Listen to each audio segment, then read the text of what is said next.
Perkenalkan, nama saya Melda Sidaputar dengan NIM 72123440003.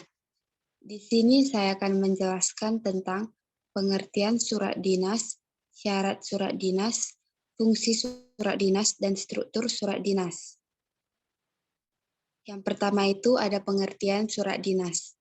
Surat dinas adalah surat yang dikirimkan langsung oleh kantor pemerintah dan umumnya bebas dari masalah biaya.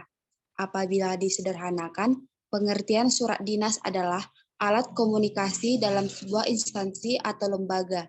Nama lain surat dinas adalah surat jabatan. Yang kedua itu ada fungsi surat dinas. Sebagai fungsi yang pertama yaitu sebagai sarana informasi atau pemberitahuan mengenai hal-hal khusus yang disampaikan oleh satu pihak ke pihak lainnya. Yang kedua itu sebagai bukti tertulis dalam bentuk dokumen cetak, di mana isinya bisa dipertanggungjawabkan. Yang ketiga, sebagai pedoman dalam melakukan suatu kegiatan di mana surat resmi berisi tentang langkah-langkah kerja atau suatu keperluan tertentu. Yang keempat, sebagai alat untuk pengingat bagi penerima surat, baik itu perorangan, organisasi, atau lembaga. Yang kelima, sebagai bukti historis atau bukti kronologis jika tiba-tiba diperlukan hal yang biasanya membuat surat dinas diarsipkan. Yang ketiga, ada syarat surat dinas. Pertama, syaratnya adalah format dinas harus dibuat sesuai standar surat resmi dengan format yang teratur. Yang kedua, isi yang dimuat dalam surat dinas harus dibuat dengan singkat, padat, dan jelas. Yang ketiga, bahasa yang digunakan dalam surat dinas ialah bahasa baku, sopan, dan mudah dimengerti. Yang keempat, surat dinas harus memberikan citra yang sesuai dengan lembaga atau instansi yang mengeluarkannya. Yang kelima, format penulisan harus baik dan sesuai dengan format dinas. Yang keempat, struktur surat dinas. Untuk membuat surat dinas, strukturnya harus dipahami terlebih dahulu. Dalam struktur surat dinas, ada memuat hal-hal yang resmi, baik baku dan berkaitan dengan kedinasan.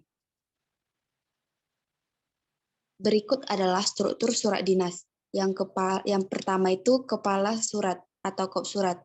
Dalamnya berisikan logo agensi atau institusi, nama agensi atau institusi, alamat, nomor telepon atau faks, dan agensi atau lembaga. Yang kedua itu ada nomor surat. Setiap lembaga atau instansi yang mengajukan surat harus berisi nomor surat. Nomor surat memudahkan untuk melihat betapa banyak surat dalam setahun. Yang ketiga, tanggal surat. Dalam surat resmi harus terdapat tanggal. Hal tersebut berguna sebagai informasi kapan surat tersebut dibuat. Yang keempat ada lampiran atau hal. Terkadang lampiran ditambahkan ke surat resmi dokumen yang mendukung. Yang kelima ada alamat surat. Alamat yang diberikan dalam surat resmi berisi alamat lengkap tujuan untuk memudahkan pengirim surat tersebut. Yang keenam ada salam pembuka. Kata-kata dalam pengantar surat resmi harus formal, serta menggunakan bahasa yang sopan. Yang ketujuh ada isi surat. Isi surat merupakan bagian yang tidak terpisahkan dari surat resmi. Informasi yang terkandung dalam area konten harus tepat, jelas, dan tidak bertele-tele. Yang kedelapan ada salam penutup.